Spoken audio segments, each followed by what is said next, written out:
Good morning to all of you. Today we'll start our second chapter, that is the structure of atom. और इसमें आपने जो last topic किया था that is the postulate of the Bohr model. जो Bohr model है उसके जो पोस्टुलेट्स थे जिन बेसिस पर मॉडल बनाया गया वो आपको एक्सप्लेन किए थे लास्ट वीडियो में। तो उसमें हमने क्या नोट किया था कि जो भी हमारे क्या हैं शेल्स हैं उनको हमने क्या बोला था, stationary orbit fixed energy. Stationary का मतलब ये नहीं है कि रेस्ट पे हो, तो उसका मतलब था कि जो उसके अंदर इलेक्ट्रॉन्स हैं उनकी एनर्जी फिक्स्ड है। स्टेशनरी का मतलब फिक्स्ड एनर्जी। तो यहाँ पर जो हमारी एनर्जी है वो क्या है, इलेक्ट्रॉन की फिक्स्ड है। अगर हम यहाँ पर नया जो आपका टॉपिक है that is the Bohr's theory and concept of the quantization, तो यहाँ पर हम एक नई कंसेप्ट को इंट्रोड्यूस करने जा रहे हैं दैट इज द क्वांटाइजेशन। अगर हम यहाँ पर बात करें एनर्जी ऑफ द इलेक्ट्रॉन, अगर आपको फाइंड आउट करनी है that is equal to -1311.8 divide by n square.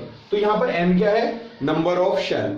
जो भी शेल होगी उस शेल के अंदर जो इलेक्ट्रॉन है उसकी एनर्जी हम फाइंड आउट कर सकते हैं। जैसे n को अगर हम 1 पुट कर दें तो फर्स्ट शेल के अंदर जो इलेक्ट्रॉन है उसकी एनर्जी कितनी होगी। इस तरीके से अगर हम n को 2 पुट कर दें तो सेकेंड शेल के अंदर, और n को 3 को पुट अगर कर दें तो क्या होगा, थर्ड शेल के अंदर एनर्जी कितनी होगी। इसी तरीके से अगर हम यहाँ पर n की बात करें तो n क्या है, होल नंबर्स है 1 2 3 4 5 एंड सो ऑन। ये कभी भी फ्रैक्शंस में नहीं आते हैं। और इसी पर हमारी जो कंसेप्ट बेस्ड है दैट इज द क्वांटाइजेशन। जो हमारी एनर्जी है इलेक्ट्रॉन की वो क्या रहने वाली है, क्वांटाइज्ड। क्वांटाइज्ड का मतलब फिक्स रहने वाली है, जो फ्रैक्शन में नहीं आने वाली है। फ्रैक्शन इन द सेंस अगर हम बात करें तो इसकी जो एनर्जी है वो डिस्क्रीट रहने वाली है, एक फिक्स्ड है। जैसे फर्स्ट शेल के अंदर और जो सेकंड शेल के अंदर है वो हमेशा क्या रहेगी, कांस्टेंट रहेगी, चेंज नहीं होगी। फर्स्ट और सेकंड के बीच की वैल्यू कभी भी नहीं आएगी। जैसे कि अगर हम मान के चलते हैं, एज्यूम करते हैं एक पर्सन है, ये एक लैडर है, इस लैडर के ऊपर एक पर्सन है। अगर वो पर्सन खड़ा होगा या तो फर्स्ट लेवल पे होगा या फिर सेकंड लेवल पे होगा। क्या बीच में वो खड़ा हो सकता है, क्या ये पॉसिबल है? That is not possible.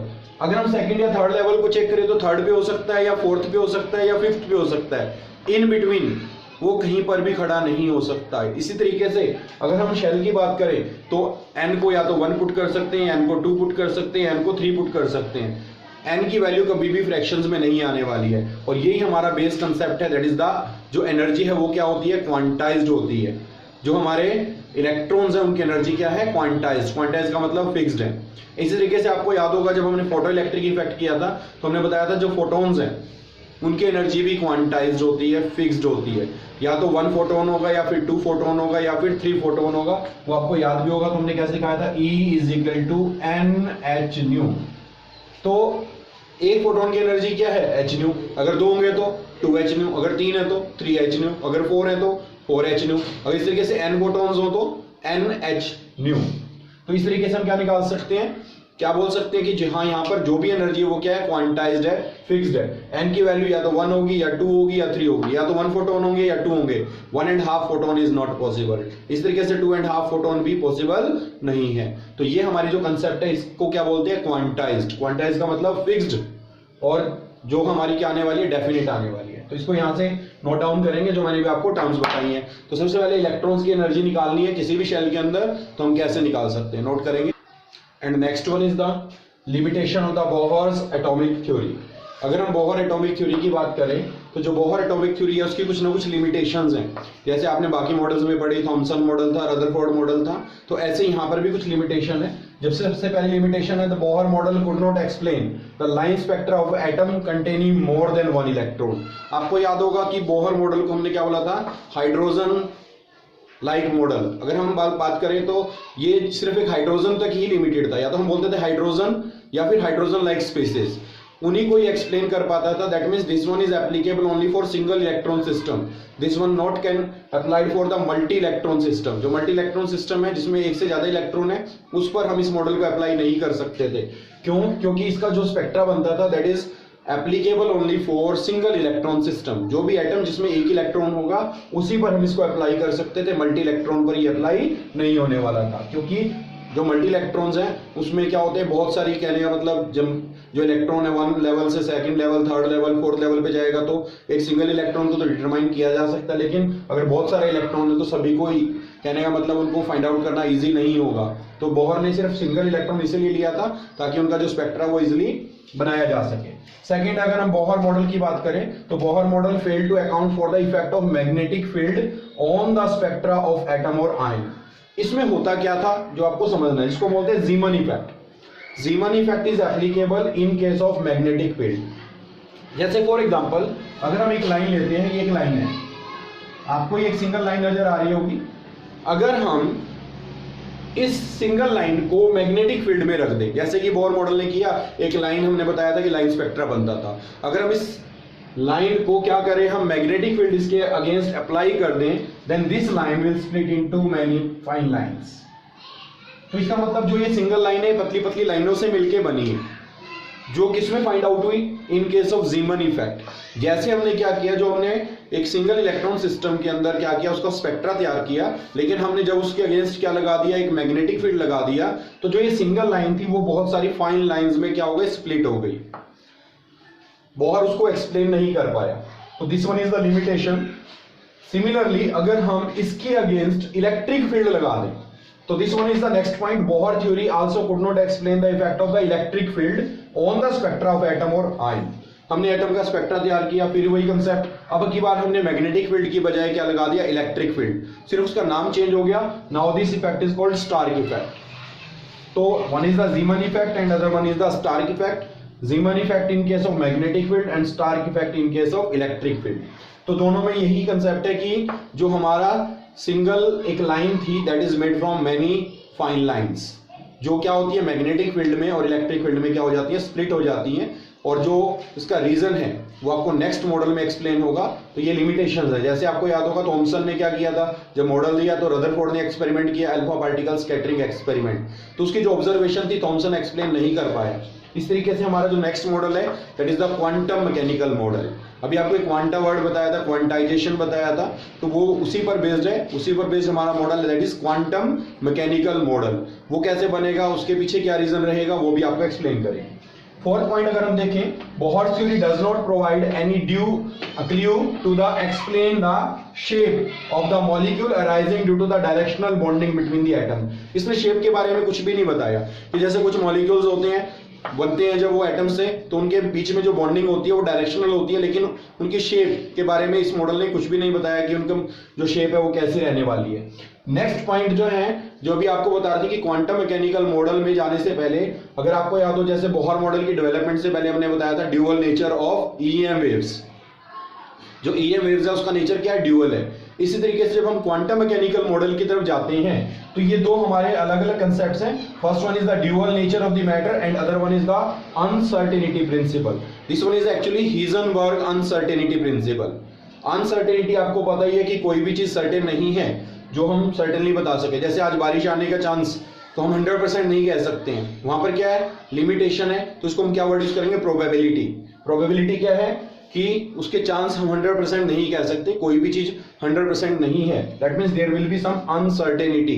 तो ये दो हमारी न्यू कंसेप्ट हैं जो डेवलपमेंट होंगी किसकी, quantum mechanical model. Quantum mechanical model बनाने से पहले हमें इन चीजों को अच्छे से करना है। नेक्स्ट टॉपिक हमारा यही रहने वाला है, that is the dual nature of the matter. पीछे जो हमने किया था वो था dual nature of EM waves, जो हमारी इलेक्ट्रोमैग्नेटिक वेव्स हैं उनका नेचर ड्यूअल था। इसी तरीके से अगर हम बात करें मैटर की, तो मैटर का नेचर भी क्या है, ड्यूअल। इनको हम काउंट करेंगे और हमारा जो नेक्स्ट मॉडल बनेगा that is the quantum mechanical model. तो these are the limitations, that means this model can not explain the dual nature of the matter and it was not able to explain the Heisenberg uncertainty principle. तो ये note down करेंगे क्या क्या limitations थी।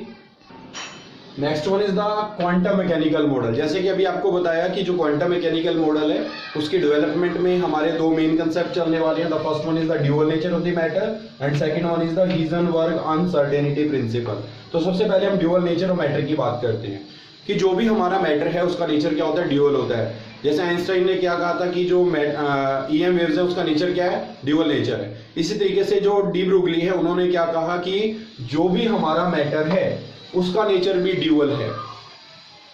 That means matter have also the dual nature. It will show the particle nature as well as wave nature. ये तो already आपने पढ़ा है, matter is made up of particle, तो वहां से तो कंफर्म है कि जो मैटर है उसका नेचर क्या है, पार्टिकल तो है ही है। लेकिन अगर हम बात करें वेव नेचर की, तो वेव नेचर कैसे एक्सप्लेन करेंगे, लेकिन उसमें एक लिमिटेशन है वेव नेचर के लिए, that means this one is applicable only for microscopic particle. जो माइक्रोस्कोपिक पार्टिकल्स हैं उस पर हम इस चीज को अप्लाई करेंगे। That means this law is applicable only for microscopic particles but not for macroscopic particle. जो मैक्रोस्कोपिक पार्टिकल्स हैं वो इस लॉ को फॉलो नहीं करने वाले हैं। जैसे कि अगर आप डेली लाइफ में किसी चीज को ऑब्जर्व करते हैं, अगर माइक्रोस्कोपिक पार्टिकल्स की बात करें, बहुत ज्यादा छोटे पार्टिकल्स हैं, फाइन पार्टिकल्स हैं, जैसे कि अगर हम डस्ट पार्टिकल्स की बात करते हैं, अगर आप उनको ऑब्जर्व करते हैं तो वो कैसे मूव करते हैं, जिगजैग मोशन में, जैसे कोई इधर गया फिर इधर गया फिर इधर गया फिर इधर गया इधर गया। तो कहने का मतलब वो कैसी प्रॉपर्टी शो कर रहे हैं, वेव लाइक प्रॉपर्टी। इसी तरीके से अगर हम एक बुलेट को फायर करते हैं तो आपको लग रहा है वो सीधी जा रही है, लेकिन एक्चुअली में वो हल्की हल्की वाइब्रेशन करती हुई जाती है। तो इसका मतलब कि जितना पार्टिकल छोटा होगा वो वेव करैक्टर को शो करेगा, लेकिन जैसे जैसे पार्टिकल बढ़ेगा तो उसका वेव करैक्टर कम होता चला जाएगा। That means this law, that means dual nature of matter is applicable only for microscopic particles but not for macroscopic particle. ये आगे जाके लिमिटेशन में आने वाला है। What is the limitation of dual nature of matter, या D Broglie equation. अब D Broglie equation है क्या? जो डी ब्रुगली इक्वेशन वो है, ये है lambda is equal to H upon M V. अगर हम इस इक्वेशन को देखें तो ये इक्वेशन हमारी है कौन सी, डी ब्रुगली इक्वेशन। अब इसमें जो लैम्डा है ये तो आपको पता ही है, दैट इज द वेवलेंथ। तो यहीं से पता चल रहा है वेव करैक्टर है। अगर हम यहां पर h की बात करें तो आपको ऑलरेडी पता है, that is the Planck's constant, Planck's constant. और अगर हम m की बात करें, that is the mass of the particle, mass of particle. जो हमारा पार्टिकल होगा उसका मास हो गया।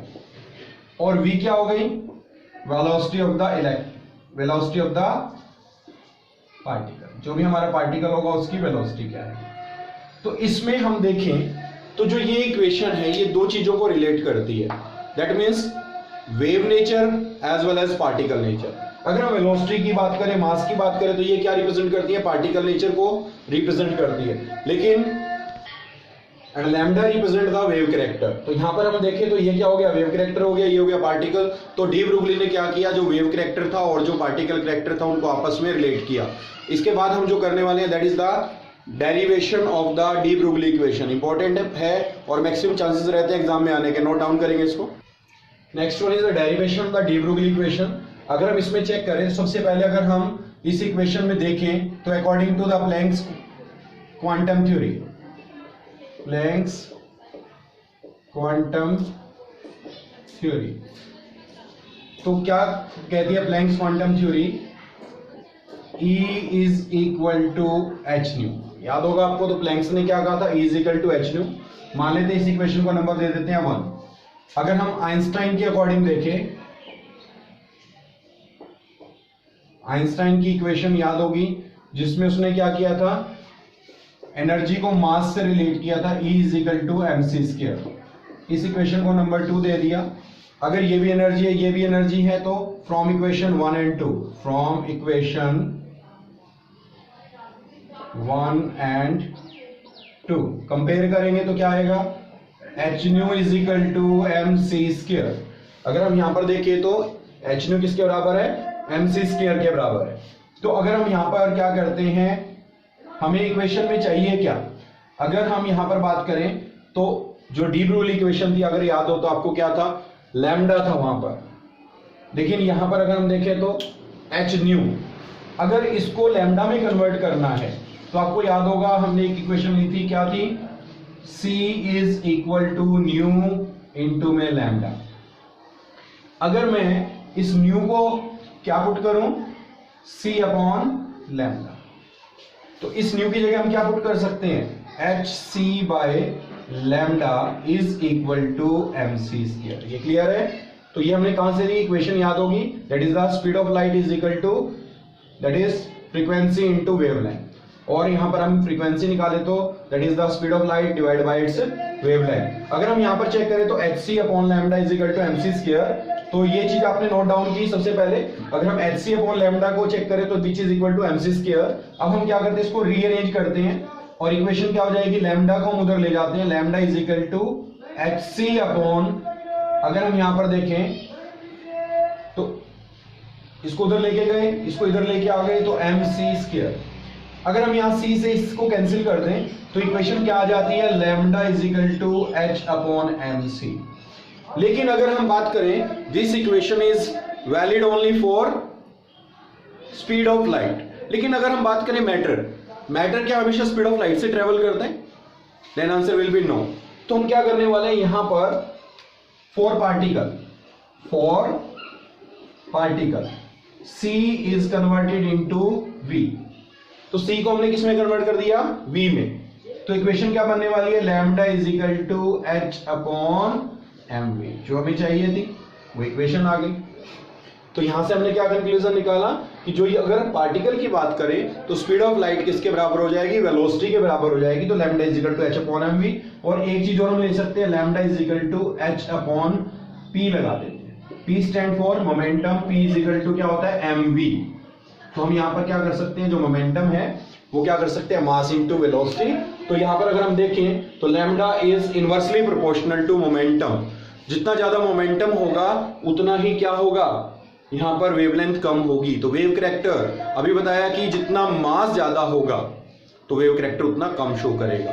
तो यही बताया था कि आपको लिमिटेशन क्या थी, this one is applicable only for microscopic particle. तो जितना माइक्रोस्कोपिक पार्टिकल होगा वो वेव करैक्टर को ज्यादा शो करेगा and in comparison to the heavy one. जैसे एक मान के चलो गाड़ी चल रही है तो वो वेव करैक्टर कम शो करेगी, लेकिन अगर एक पार्टिकल या कोई छोटी बुलेट जा रही है तो उसमें आप देखते हैं कि वो कुछ ना कुछ वेव करैक्टर को शो करती है, उसमें कुछ ना कुछ वाइब्रेशंस आती हैं। तो ये सारे आपने नोट डाउन किए होंगे। जैसे एक बॉल को फेंकते हैं तो वो सीधी नहीं जाती, हल्की सी स्विंग होती हुई जाती है। तो उसके पीछे रीजन क्या है कि वो वेव करैक्टर को शो करती है, जितना ज्यादा मास होगा उतना वेव करैक्टर कम होगा। तो this one is the relationship between wave character and particle nature, जो किसने दी थी, डी ब्रूगली ने। नोट करेंगे इसको। तो इसमें आपने जो इक्वेशन है that is the lambda is equal to h upon mv, इस पर बेस्ड क्या करने हैं, न्यूमेरिकल्स ट्राई करने हैं जितने आप कर सकते हैं। इसमें h की वैल्यू आपको पता है, m उस पार्टिकल का जो है मास होगा और ये v क्या होगी, उसकी velocity, lambda is the wavelength. तो इसमें हमने क्या करना है, इससे रिलेटेड न्यूमेरिकल्स जो है आपने ट्राई करने हैं जितने आप सॉल्व कर सकते हैं।